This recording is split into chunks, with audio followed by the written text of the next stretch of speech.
Hi everyone. Yeah, so I'm thinking about today again and really what is happening in the social media and how selective we are in our ways of empathy and compassion.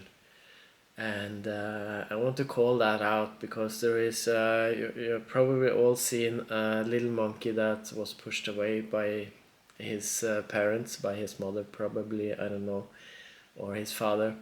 At least he's struggling, but this shows us something very, very important that I have posted on my wall this day in a written form and some pictures. But I just wanted to speak about it very shortly as well, because we see so much of it now in social media, and the attention span we have, it's almost like a few seconds, and I think we have to rethink the way we are approaching life in general, because we cannot be selective in our empathy towards creations and towards life. Then we don't have empathy, truly empathy, and and we cannot only have empathy, because empathy, let's say you have a high degree of empathy and then without compassion, then you might be a very cruel psychopath, and someone that misuses people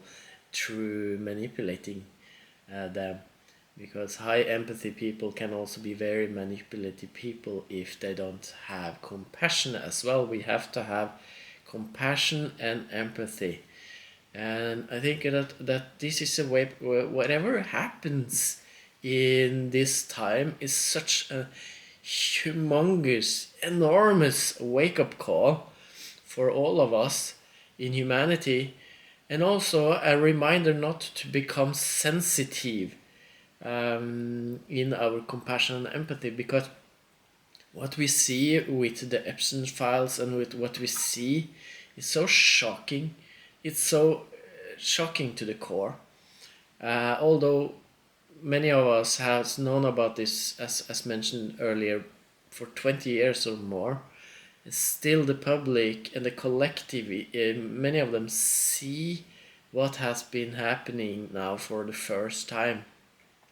And we also have to have a little understanding of that and compassion for that, because it's really disruptive and it's really powerful truths that comes out that has been hidden from the public eye. And we all call for accountability, and we all call for justice, and we all call for these things right now. But what we have to look at, and we only can really take full responsibility and care for, is our own relationship with empathy and compassion, and our own relationship with our lives.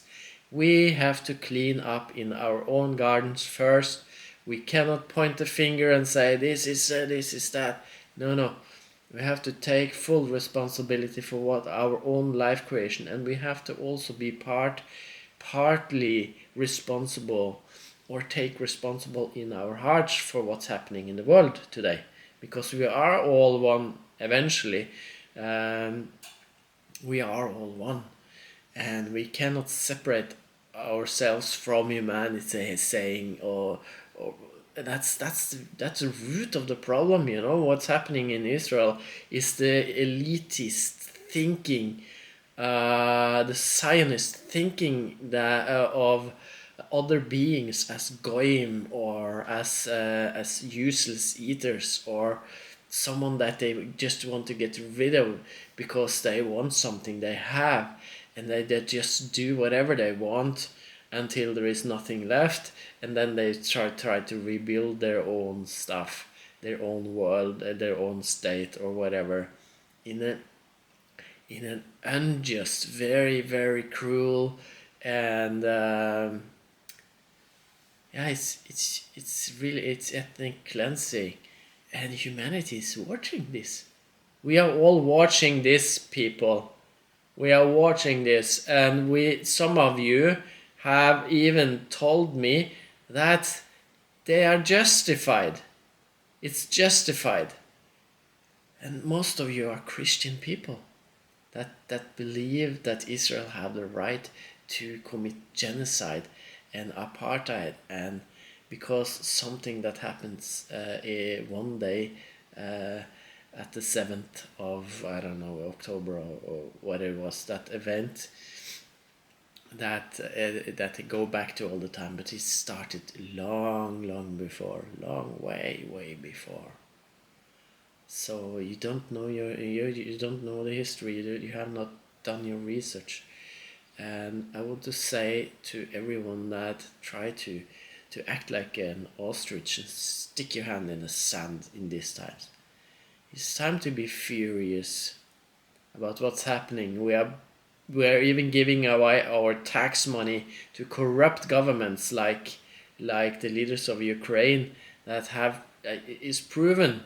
It's proven now over and over again that they have taken huge amounts and enriched themselves, embezzled money, and we still pour finances into one of the most corrupt countries in the world that has been dealing with human trafficking, organ trafficking, a lot of extremely bad stuff long before Putin got in there and took and started to retaliate because the EU was pushing so hard.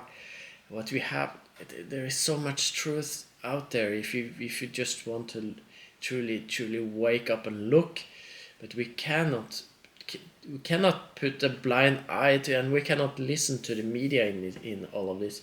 It's impossible that you will get to the truth from the media. You have seen this during the COVID, how they bring up fear mongering and all that.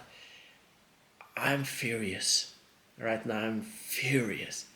I'm fucking angry because of what's happening, and now how we have allowed human beings to treat children the way they have, how we have allowed the most despicable of wars and war crimes to happen in our watch, on our time, in our time.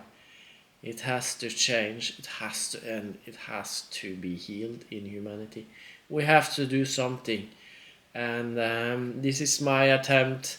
I have been working a lot as an activist in Norway for many years.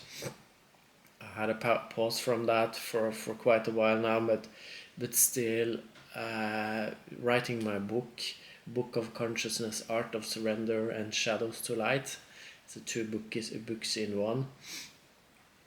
The reason why I wrote a book now is because I've been so much in front of tender topics like vaccines and child care, the child care system of Norway and in my country, and other health freedom movements and other movements that has been very close to my heart, and I feel that there has been very important to take care of.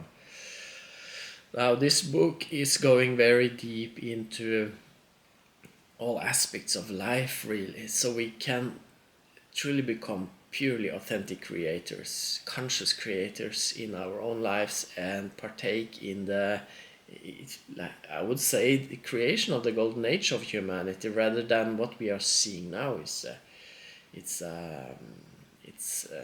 a revelation of something for sure, or old things coming to the surface, but what we are seeing now, how much of the public and how much of society is dealing with all of this, it's a little disappointing, and I think we can do much better. We can bring much more compassion, much more empathy, much more forgiveness and graciousness into this.